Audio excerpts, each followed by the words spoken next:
Untuk kita semua, budaya salam kebajikan yang saya banggakan dan saya cintai, rekan-rekan media. Pada siang hari ini ada beberapa hal yang ingin saya sampaikan. Yang pertama adalah informasi terkait dengan gangguan Kamtibmas pada tanggal 7 Agustus 2022. Secara umum, tren gangguan Kamtibmas mengalami penurunan sebanyak 224 kejadian atau 23,88%, yaitu pada hari Sabtu 6 Agustus 2022 sebanyak 938 kejadian, sedangkan hari Minggu 7 Agustus 2022 sebanyak 714 kejadian.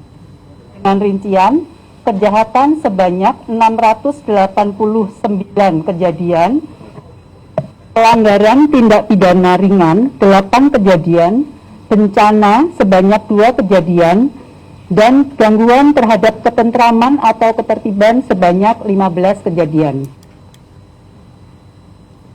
Kemudian tren kejahatan secara kuantitas mengalami penurunan sebanyak 226 kasus atau 24,70%.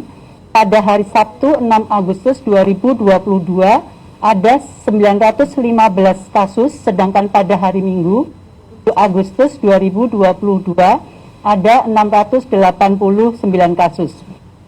Apabila dilihat dari data tren jenis kejahatan yang menjadi catatan kepolisian, ada 5 kasus kejahatan dengan jumlah kejadiannya tertinggi antara lain.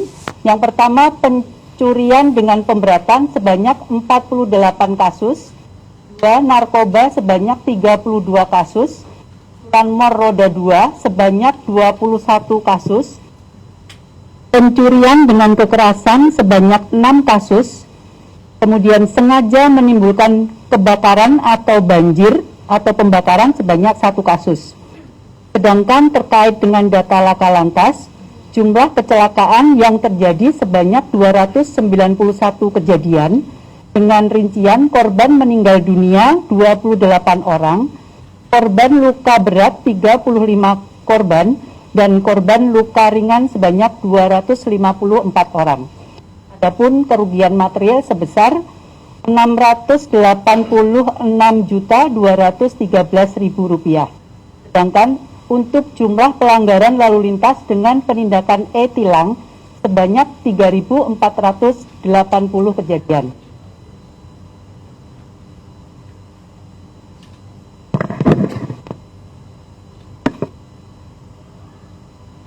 Yang kedua terkait dengan update pemeriksaan kasus ACT dari hasil pendalaman penyidik Bareskrim Polri dan tim audit bahwa dana sosial Boeing yang digunakan tidak sesuai dengan peruntukannya diduga sebesar 107,3 miliar, dan berdasarkan hasil penelusuran dana tersebut diantaranya digunakan untuk yang pertama dana pengadaan armada rice truck sebesar 2.023.757.000, dana pengadaan armada program Bigfoot Bus sebesar 2.853.347.500 rupiah, dana pembangunan pesantren peradaban Tasikmalaya sebesar 8.795.964.700 rupiah,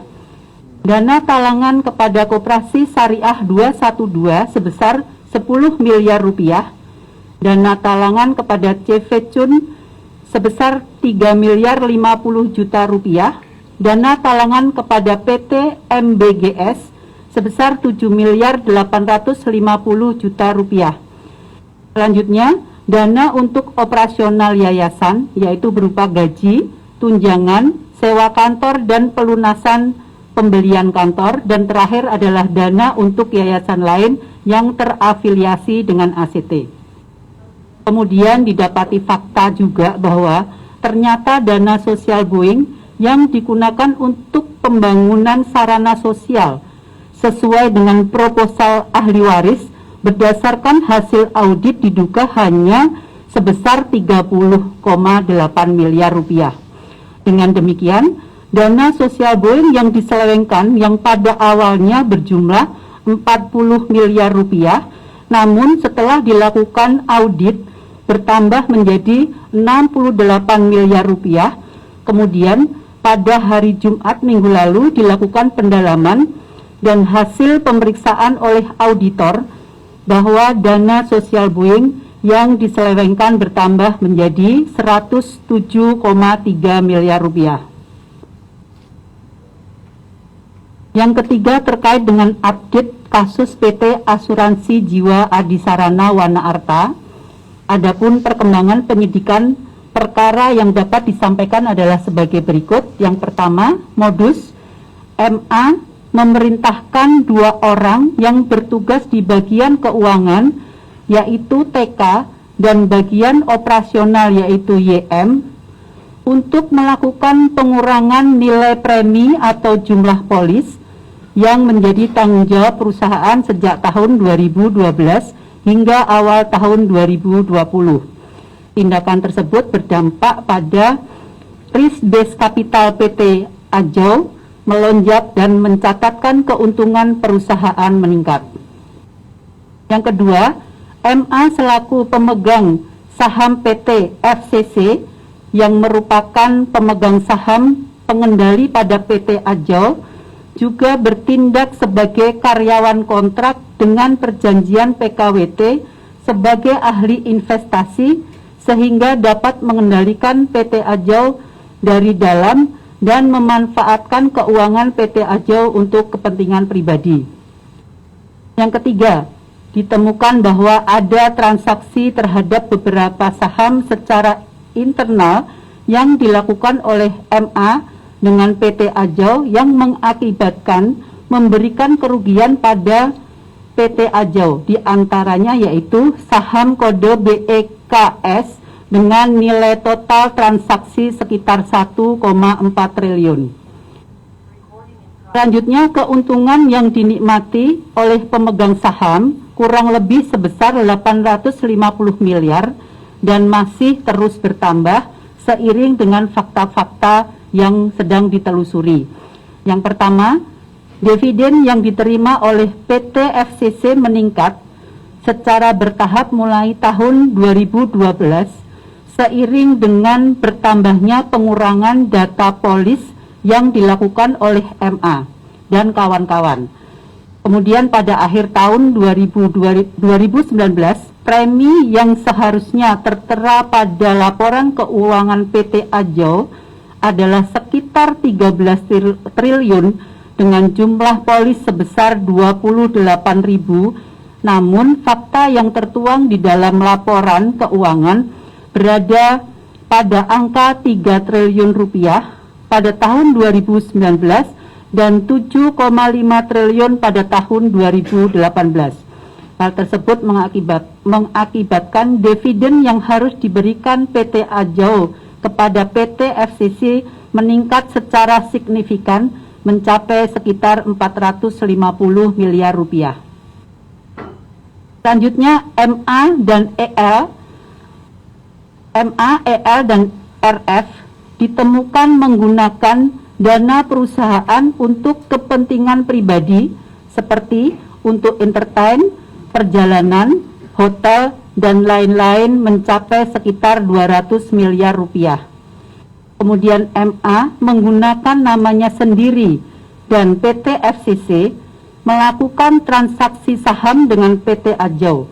Salah satu saham dari 16 saham yang ditransaksikan tersebut memiliki kode BEKS dengan nilai total sebesar 1,4 triliun rupiah.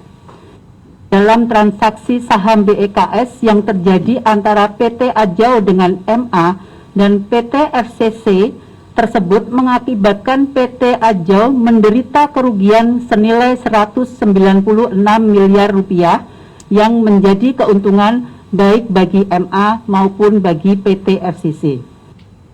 Saat ini cekal dan red notice sedang dilakukan oleh penyidik Ditpidiksus Baris Krim Polri yang sedang mengajukan cekal serta menerbitkan DPO dan red notice terhadap tersangka yang tidak kooperatif dalam memenuhi panggilan pemeriksaan. Dalam pelaksanaannya, penyidik akan bekerja sama dengan Divisi Hubungan Internasional Polri dan meminta bantuan dari Direktorat Jenderal Imigrasi untuk melakukan pelacakan keberadaan tersangka yang tidak kooperatif tersebut. Demikian konferensi pada siang hari ini. Terima kasih. Billahi taufik wal hidayah. Wassalamualaikum warahmatullahi wabarakatuh. Mau tanya Bu terkait ACP tadi Bu, total nilai aset yang sudah disita penyidik hingga saat ini berapa? Kalau untuk yang disita itu masih dalam pendalaman, tetapi yang digunakan di luar konteks 100,3 miliar ya tadi. Oke. Untuk yang 10 miliar dana Bu yang diberikan ke Koperasi Syariah itu apakah akan disita penyidik juga Bu nanti? Itu masih dalam pendalaman juga. Kan sudah diketahui kalau yang 10 miliar itu untuk sebenarnya untuk membayar piutang perusahaan yang terkait dengan Nanti akan disita gitu ya Bu? Tapi termasuk di dalam yang termasuk di dalam 100,3 itu aja teman-teman. Terima kasih. Ada update soal ini Bu, penanganan kasus Brigadir J?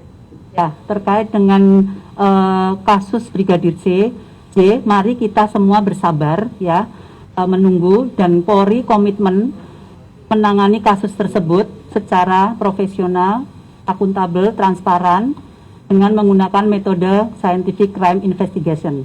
Kalau sudah ada hasilnya pasti akan diupdate kepada rekan-rekan. Jadi mari kita sama-sama bersabar menunggu diumumkan oleh tim sus. Itu teknis, jadi dari pihak tim sus. Soal penetapan tersangka yang baru Brigadir RR, Ya, itu juga nanti akan disampaikan oleh tim sus. Ya, rekan-rekan terima kasih ya semuanya.